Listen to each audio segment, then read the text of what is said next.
Assalamualaikum warahmatullahi wabarakatuh. Allahumma awsil thawab hadhihi al-fatihah ila hadrati Sayyidina Muhammadin sallallahu alaihi wasallam wa ala alihi wa azwajihi wa dhurriyyatihi wa ashabihi wa jami' ikhwanihi minan nabiyyin wal mursalin wal malaikatil muqarrabin. Al-Fatihah. A'udzu billahi minasy syaithanir rajim.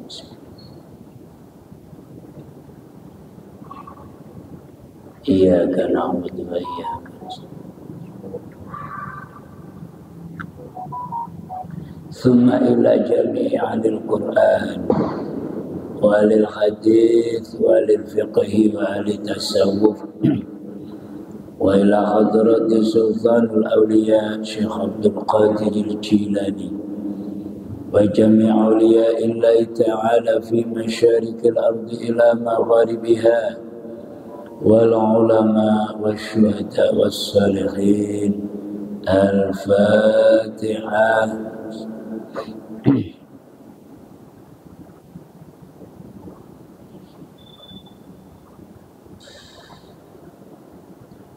Hajati hajatina hajatikum, salamat dunya wal akhirah. Al-Fatihah.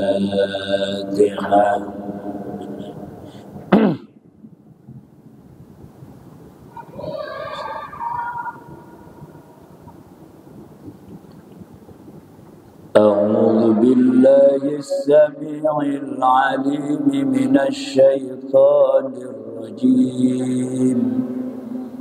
أعوذ بكلمات الله التامات من شر ما خلق. بسم الله الذي لا يضر مع اسمه شيء في الأرض ولا في السماء وهو السميع العليم. بسم الله الرحمن الرحيم. بسم الله بدأنا والحمد لربنا والصلاة والسلام للنبي حبيبنا. يا الله يا ربنا أنت مقصودنا رضاك مطلوبنا دنيانا وأخرانا.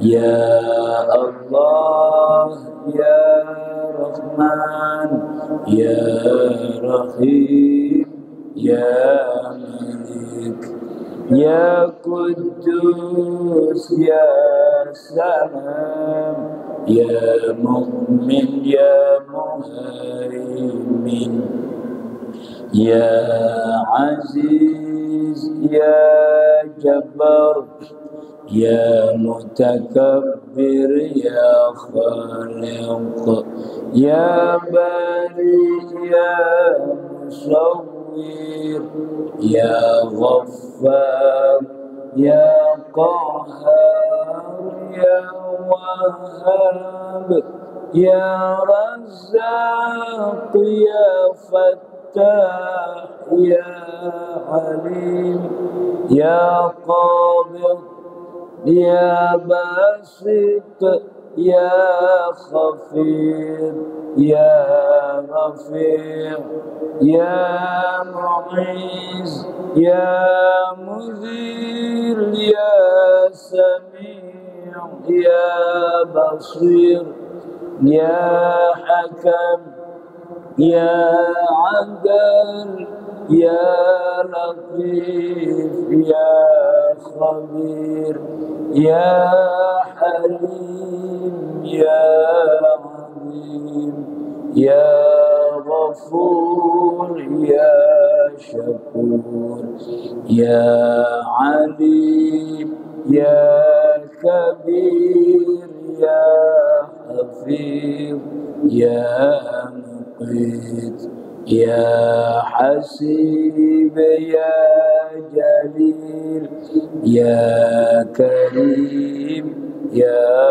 رقيب يا مجيب يا واسع يا حكيم يا ودود يا مجيد يا بعيد يا شهيد يا حق يا وكيل يا قوي يا متين يا ولي يا حميد يا محصي يا مبدئ يا معيد يا محيي يا مميت يا حي يا قيوم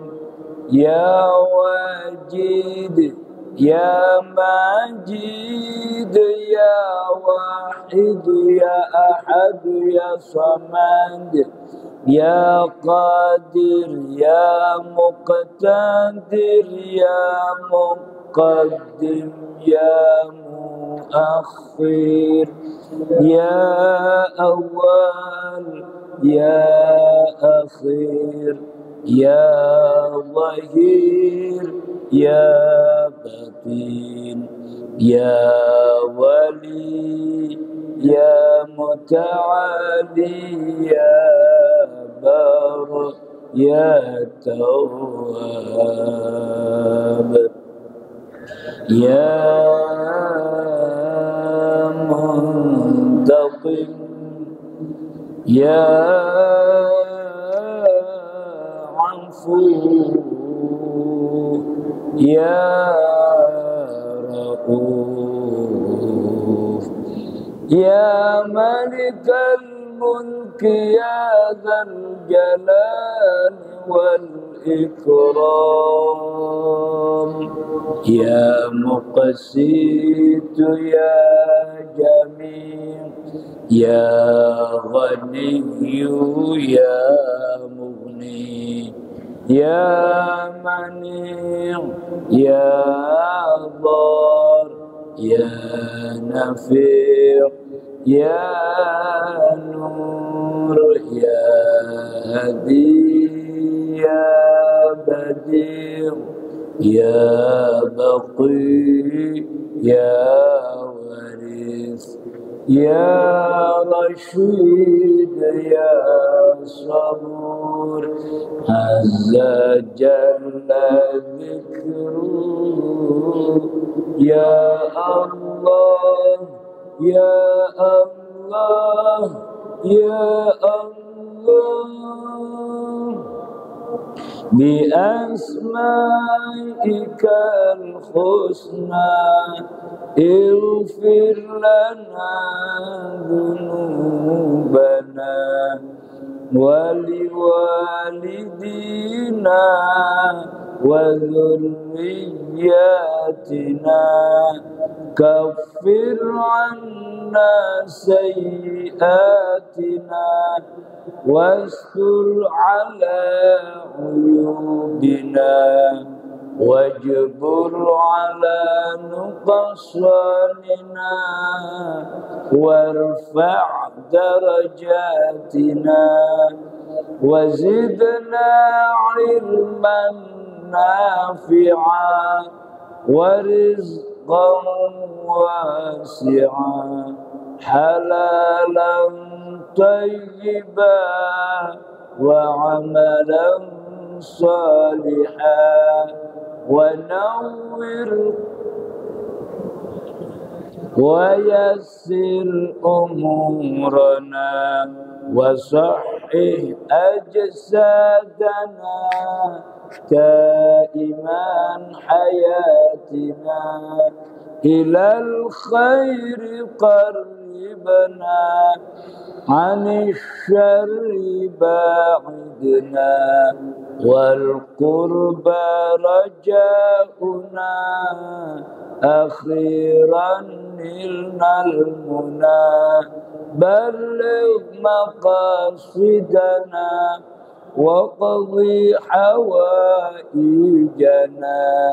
والحمد لإلهنا الذي هدانا صل وسلم على طه خليل الرحمن وآله وصحبه إلى آخر الزمان. الحمد لله رب العالمين. الحمد لله الذي أنعم علينا وهدانا على دين الإسلام والإيمان والإحسان والصلاة والسلام على خير الأنام Muhammad sallallahu alaihi wasallam. Jamaah pengaosan ngabuburit Masjid Darussalam ingkang dirahmati kalian Allah. Kula besok izin mergo enten tugas di Rungkut Surabaya. Nek berangkat matun maghrib ke Sengkan. Jadi setengah gangsal pun berangkat. Mugi-mugi enten sing gantose. Umpami mboten enten disetel maneh. Ya, mungkin kula kirimaken teng takmir. Napa sing dereng paham kali dipirengaken malih saged. Hari ini kita membahas tentang thariqah. Inggih niku tasawuf amali. Beramal. Merga napa? Urutan kula panjenengan berilmu sak mantune paham bab fikih, ilmu syariat yang dipergunakan untuk ngopeni, ngrekso, memelihara batang tubuh untuk melaksanakan rukun Islam. Yang kedua, unsur di diri insan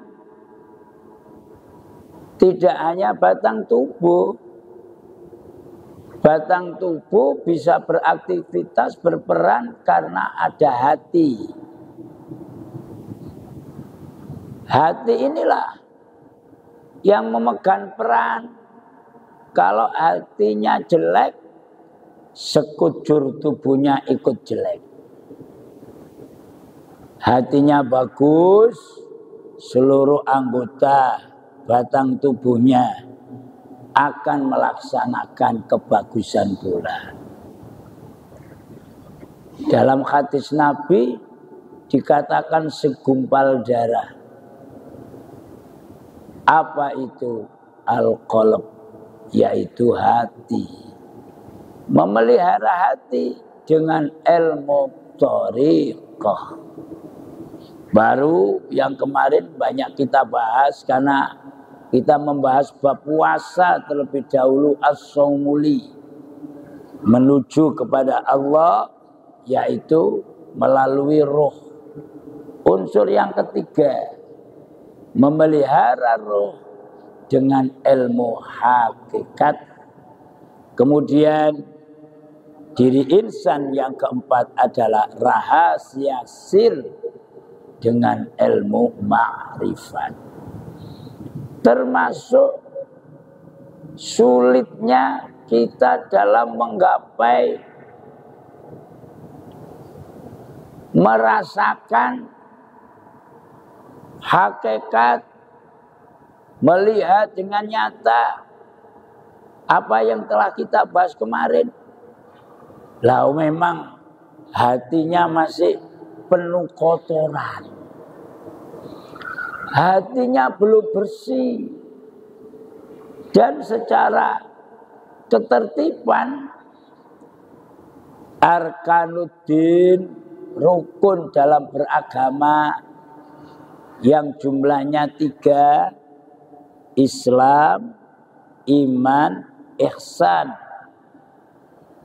yaitu setelah kita pahami tentang syariatnya, kita ke torekot. Tujuannya membersihkan hati.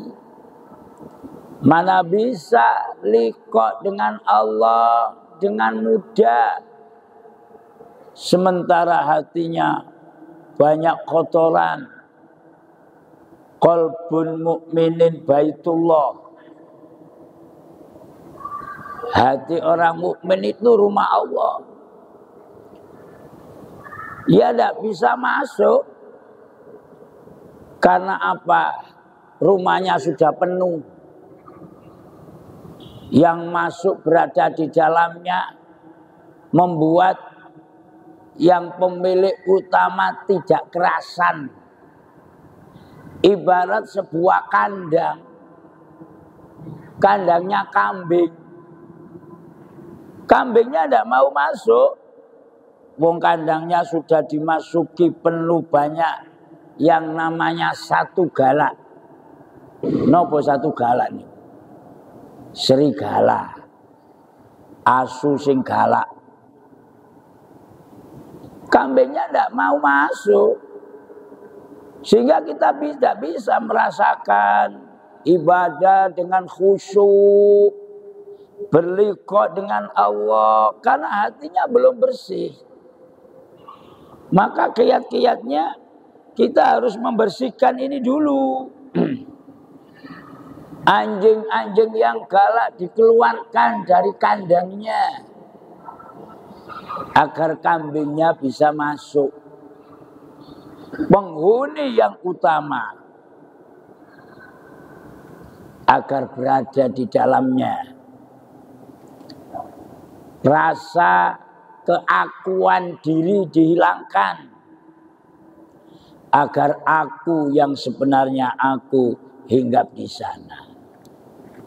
Apa anjing-anjing daripada hati jamaah?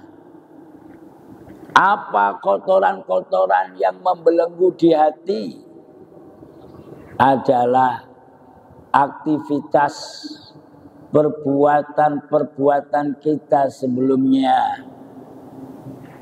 Karena kekurangan ilmu yang kita miliki, atau mungkin kesembronoan,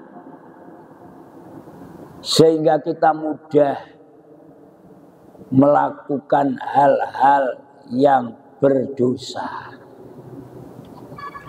Dosa ini yang membelenggu. Dosa ini yang sulit untuk dilewati, dipancari nur-nur ilahiyah. Karena Kanjeng Nabi Muhammad sallallahu alaihi wasallam pernah bersabda,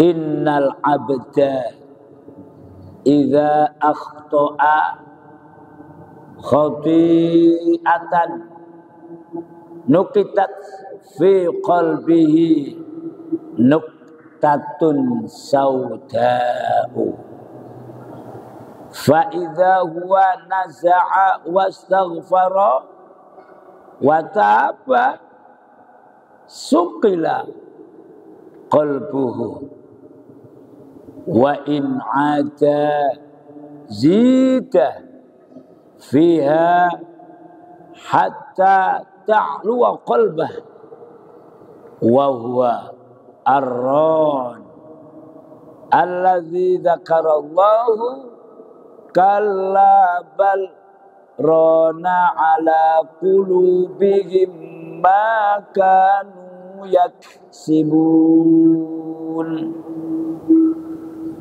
Innal abda, sesungguhnya seorang hamba, idza akhta'a, apabila melakukan dosa, khotiatan, maka dia berarti telah memberikan sebuah titik, nukitat fi qalbihi, di dalam hatinya. Apabila idza akhta'a khoti'a, berbuat khata, berbuat salah, itu sama saja memberikan satu titik di dalam hati.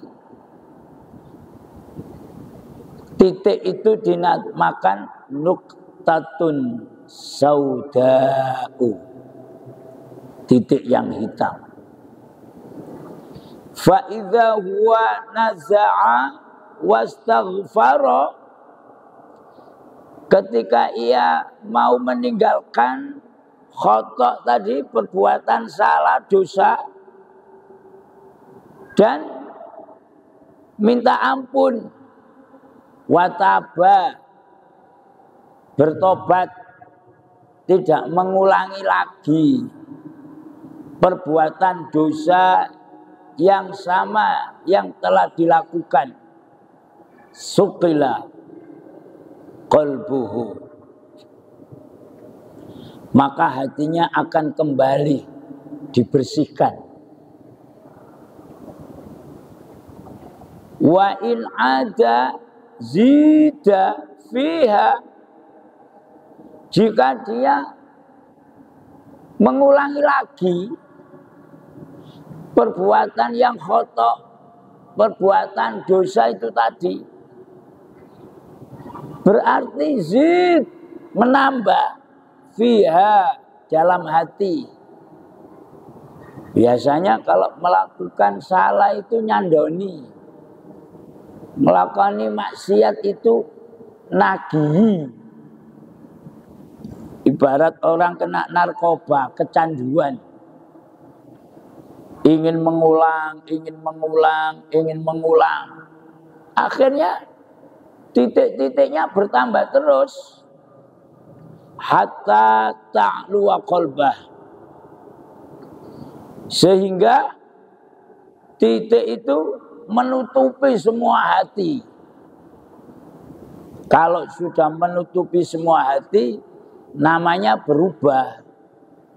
Sudah bukan dikatakan nuktatun sauda'u, tapi berubah nama menjadi arrona, kotoran, reget, sebagaimana yang diingatkan Allah dalam firman-Nya surat Tatawif Al-Mutaffifin, insyaallah ayat 14. Kalla bal rana ala qulubihim ma kanu yaksibun.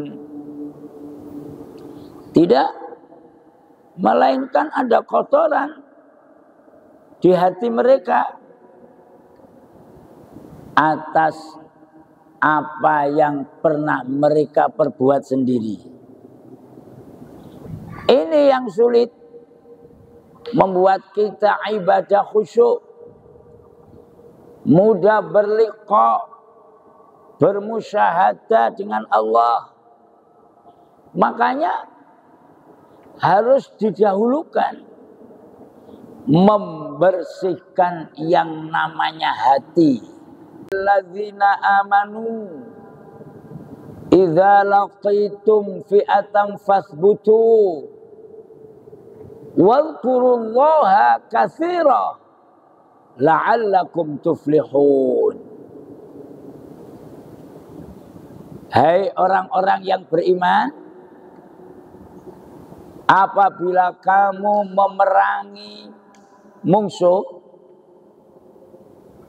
maka berteguh hatilah, fathbutu wadhkurullaha,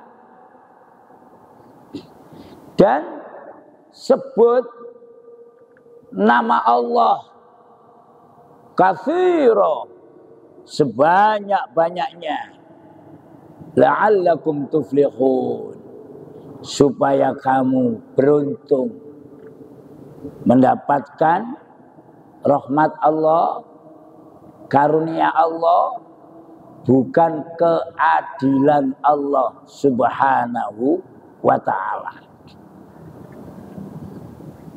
Untuk itu mari kita belajar zikir. Summa qasat qulubukum, disebutkan oleh Allah subhanahu wa ta'ala, difirmankan dalam surat Al-Baqarah ayat 74. Summa qasat qulubukum min ba'di dzalika fahiya kal hijarah. Kemudian setelah itu hati kamu menjadi keras karena dosa tadi itu. Min ba'di dzalik fahiya kal hijarah, bagaikan batu. Au asyaddu qaswah, bahkan lebih keras dari batu. Wa inna minal hijarati lama yatafajjaru minhul anhar. Padahal di antara batu-batu itu sungguh ada mengalir sungai-sungai darinya. Ini kalau dipahami secara syariat, ceritain Nabi Musa dengan umatnya yang kelaparan, haus, kemudian dipecahkan batu oleh Nabi Musa, keluar sumber mata air sebanyak 12. Kalau dimanakan secara yang lebih tinggi, air itu keluar dari bagian tubuh kita. Salah satu dari 12 adalah air mata. Cengeng, mudah menangis. Terdengar orang zikir gitu aja, hatinya lunak, menangis, lembut. Mendengar keterangan, ceramah tentang siksaan, tentang nikmat Allah, menangis. Gampang mencucurkan air mata. Terdengar bacaan sholawat, orang berdoa, padahal tidak tahu artinya, tapi Allah yang membimbing. Langsung luhnya menetes, air matanya bercucuran. Semula summa qasat qulubukum, keras karena dilembutkan dengan selalu ingat zikir kepada Allah subhanahu wa ta'ala. Hati kalau sudah lembut, mudah mendapatkan kucuran rahmat. Yaitu tadi akhirnya cengeng, mudah menangis. Mari kita rasakan diri kita masing-masing. Lebih banyak mana? Justru hati kita coro jawane ngoten gak kenean, kesenggol titik, marah marah-marah. Mana bisa. Kita bisa merasakan ibadah yang khusyuk, mudah berliqa, menyaksikan akan hakikat Tuhannya. Untuk itu kita harus mengikhtiari ini terlebih dahulu, membersihkan terlebih dahulu yang namanya hati. Berzikir kepada Allah tujuannya memerangi musuh, melunakkan hati, membersihkan hati. Itu ada dua macam. Ada zikir secara hasanah, ada zikir secara darajah. Hasanah sebagaimana yang sering sudah kita lakukan. Berzikir, mantun sholat, wiridan. Tujuannya zikir. Baca beberapa kalimat thayyibah. Subhanallah 33 kali. Alhamdulillah 33 kali. Allahu Akbar 33 kali. Atau hal-hal yang lainnya. Bacaan-bacaan lainnya. Itu zikir hasanah.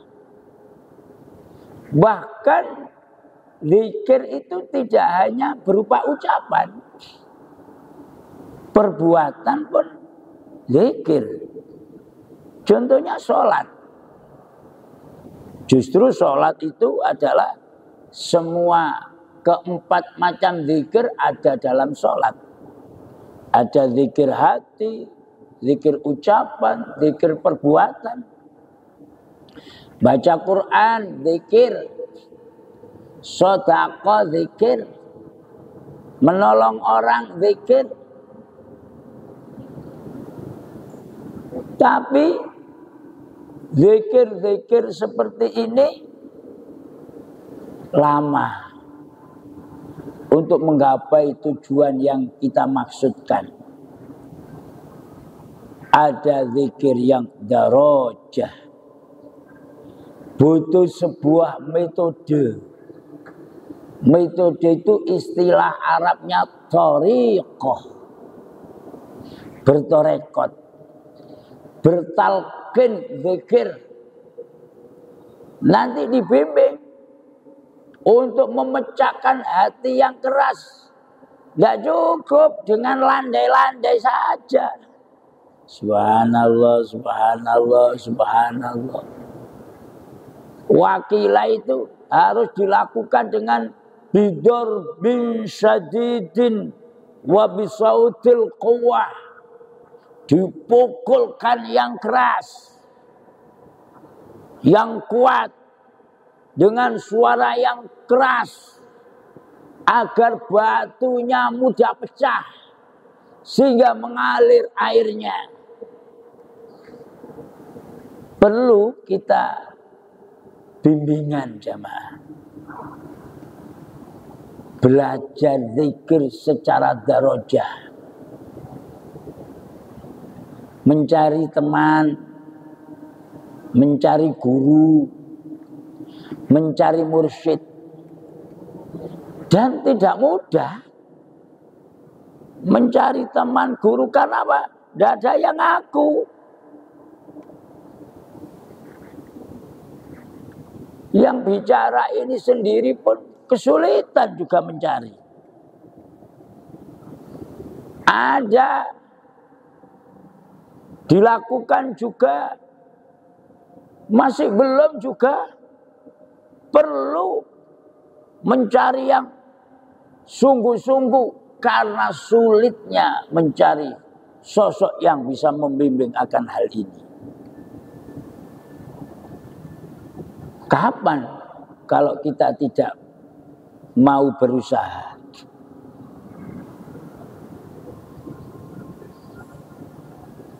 Kanjeng Nabi atau firman Allah itu?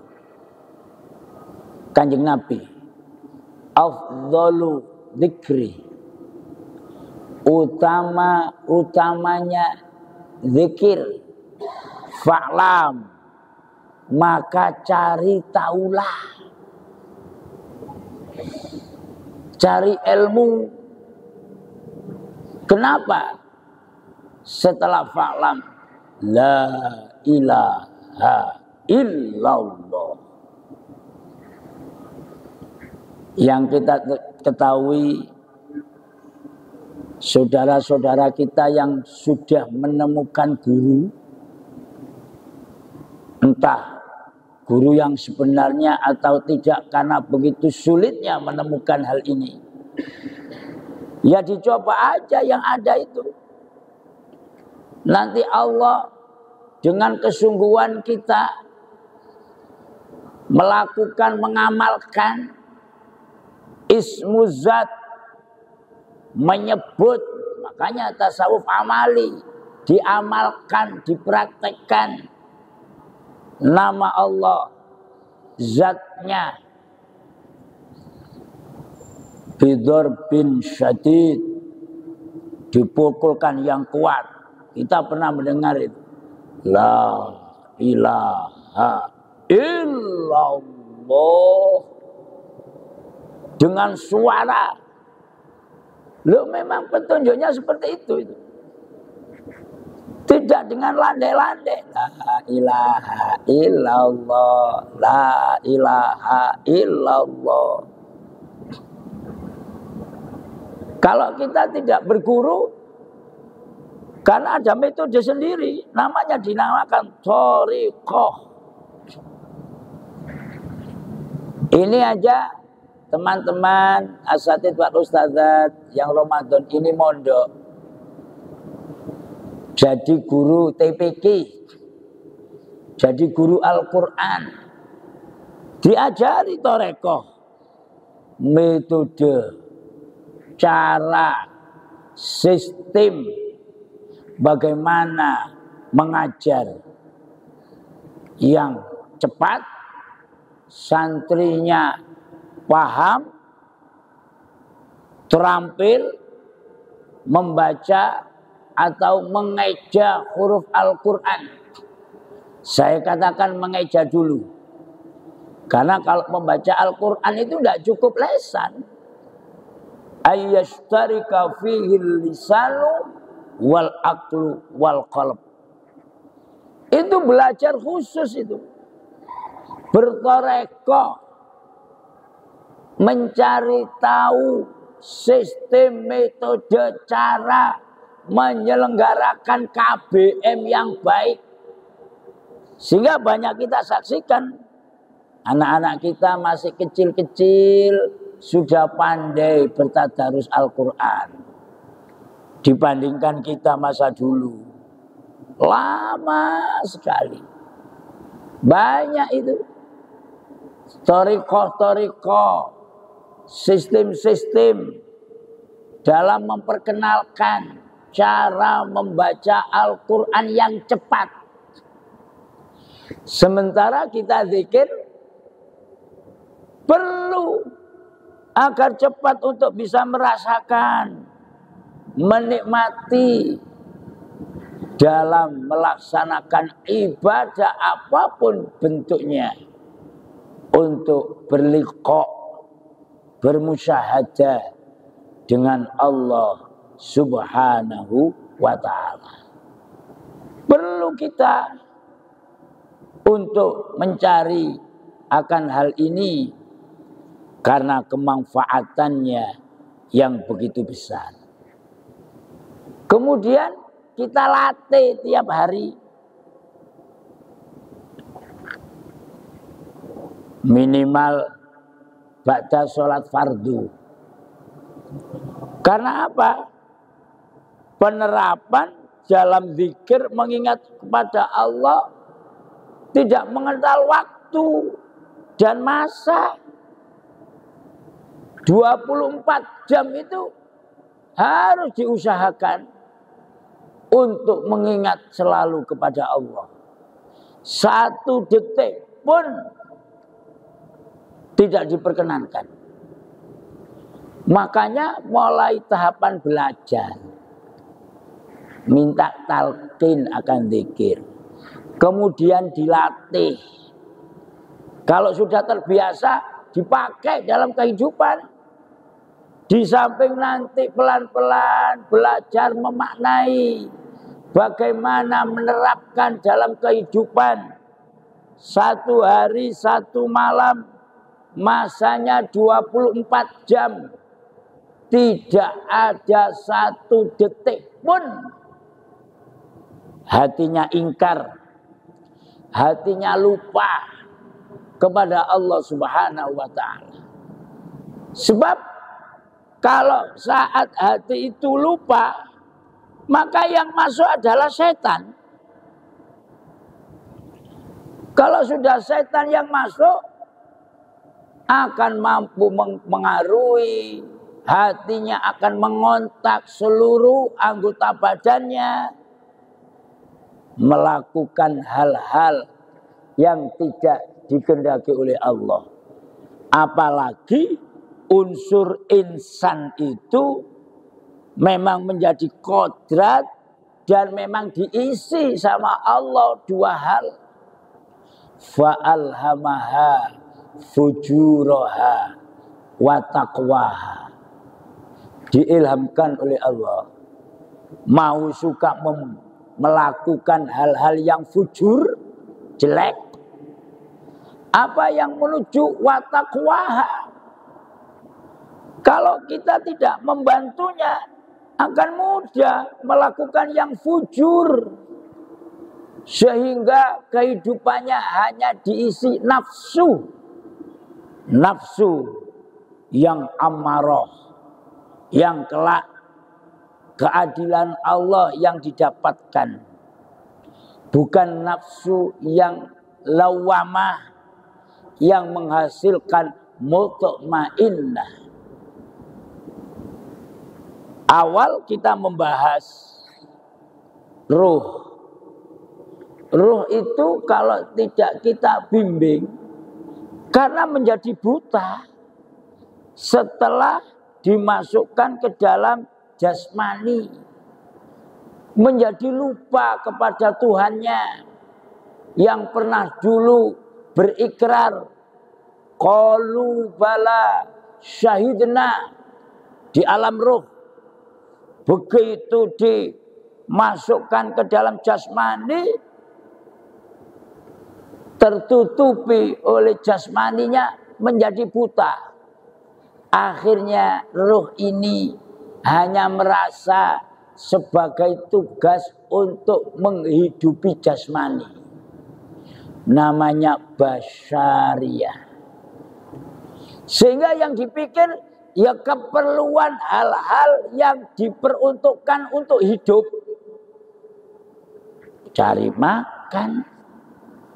Bisa makan harus membelinya dengan uang. Akhirnya yang dipikir hanya urusan duniawi ya. Ya apa carane oleh duit gawe makan, marang ngono turu maneh, kuwareken ya dikeluarkan. Marang ngono habis cari uang lagi untuk beli makan lagi, ngantuk tidur lagi. Tapi kalau dikenalkan, dikembalikan kepada jati diri semula, namanya basirah. Maka roh ini masuk ke dalam tubuh. Kalau basyariyah akan keluar nafsu ammarah. Tapi kalau dikenalkan dengan basirah, jati diri semula, maka roh ini pertama mengeluarkan nafsu lawamah. Apa bedanya nafsu amarah dan lawamah? Amarah itu selalu jelek, marah-marah, menyalahkan kepada yang di hadapannya. Tapi kalau lawamah itu penyesalan. Akhirnya timbul mutmainnah. Baiklah, karena sudah belimun ini ya, akan kita stressing lagi insya Allah hari Rabu Sekali lagi mohon maaf besok saya closing dulu karena 4:30 perjalanan ke Surabaya. Enggak nututi nggih. Nggih nek mboten enten sing ngisi kosong wis disetel maneh iki. Karena sudah saya keluarkan di YouTube. Pun wallahu a'lam bishawab. Al-Fatihah.